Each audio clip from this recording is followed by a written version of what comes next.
To walk us through this development, let's talk to the director, Aspen Energy Nigeria, Isreal Aye, who joins us live via Zoom from Lagos. Thank you for joining us, Mr. Aye. Good afternoon. Right. Now, what's your impression of this development coming from the presidency with regards to the Petroleum Industry Act? Well, there are potentially two ways to look at this, and they're not mutually exclusive. As everyone is aware, how long it took us to get to where we are with respect to passing the law, which was extremely injurious to us as a nation and as an economy. It took a princely 20 years plus to be able to negotiate this piece of legislation and to get it in place. Here we are, we're talking about now potential amendment to it. And like I said, there are two ways you can look at it. There is probably more positive outlook to say, well, perhaps the system is becoming a bit more nimble and agile, and we have the capacity, or demonstrable capacity, to be able to look at a piece of legislation and amend it very quickly. Of course, there are those who think perhaps that it would not be better to wait and take all sort of comments because there are gaps and potential loopholes with the entire body of legislation. And there are those who then feel that perhaps we should take all the amendments together and send them to the National Assembly rather than approach it in a piecemeal fashion. So, whereas we can take a lot of encouragement for the fact that the system is proving to be agile and nimble, it potentially can affect investor confidence if we take a piecemeal approach. It's gone, but my advice essentially is that if there are more potential amendments, then we should take the time to comb through the entire piece of legislation, make a list of those and treat them as one. That would be more confidence inspiring to the market than taking a piecemeal approach. How much of a game changer would it be to the performance of the Act in itself? I'm sorry, I didn't hear that. How much of a game changer with all of these changes that you have mentioned be to the performance of the Act, with the hopes that every implementation would be adhered to? Well, I mean, with the exception of, in terms of the big ticket items when it comes to making the law and the attributes of the law, the biggest issue, the biggest point was in fact getting the piece of legislation in place. As Mr. President told us that in the course of how many years we've lost potentially $50 billion to investment, or to potential investment that didn't come in.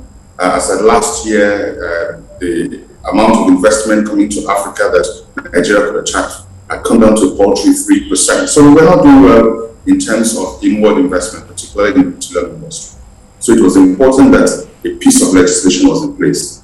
Next to putting that piece of legislation in place is governance. And especially if you think and talk about it in the context of the energy transition, it's important that the institutional framework and the entire governance framework is such that it inspires confidence. And so your question is how important it is. What the president has done is to propose an expanded governance framework, bringing into line more with global best practices, where you have perhaps more neutral third-party members of the governance body, and that's a welcome development. I was hoping that we'd see that perhaps also even with the National Oil Company. There are a few other adjustments that some of us think could be made. If you take Saudi Aramco, for example, Saudi Aramco has members of its board that are ex-industry people, ex-Schlumberger chief, ex-Exxon persons. We should be able to build a company that can attract this caliber of people in order to be able to attract the capital it needs in order to accelerate the development of hydrocarbon and move us into the post-hydrocarbon economy, 2035, 2050, whatever time that is.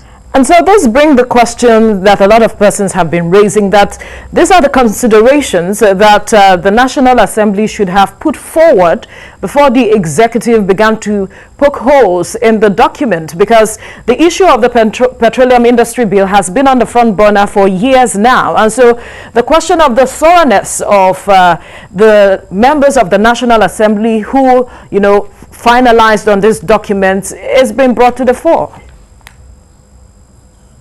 Well, you can't blame the National Assembly or anybody for that matter for just taking this across the finish line after so many years. You have to remember that it has taken the time it has taken to get to this point, not because of this government.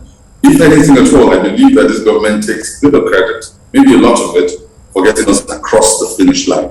You have to remember as well that this was an executive bill. So they will interrogate it to the best of their ability.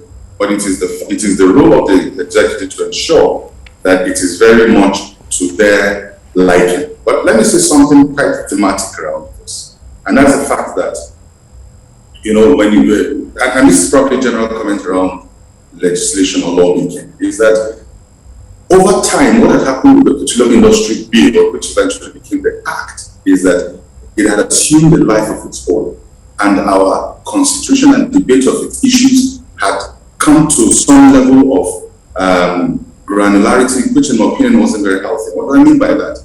Is that any piece of legislation delivers on a policy direction.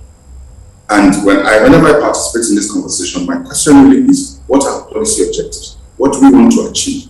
Increase domestic utilization, increase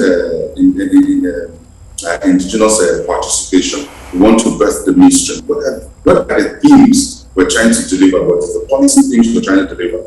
And what provisions do we need to make in order to deliver those themes? And that is probably the best way to have this conversation. Right. In that respect, I believe that the amendments that have been proposed are a welcome development. I only think that in order for it not to be counterproductive, we should take a more holistic approach to going through the piece of legislation and ensuring that we take the amendment as a whole. All right. Director, Aspen Energy Nigeria, Isreal Aye, thank you for your time on the news. Thank you very much. Well,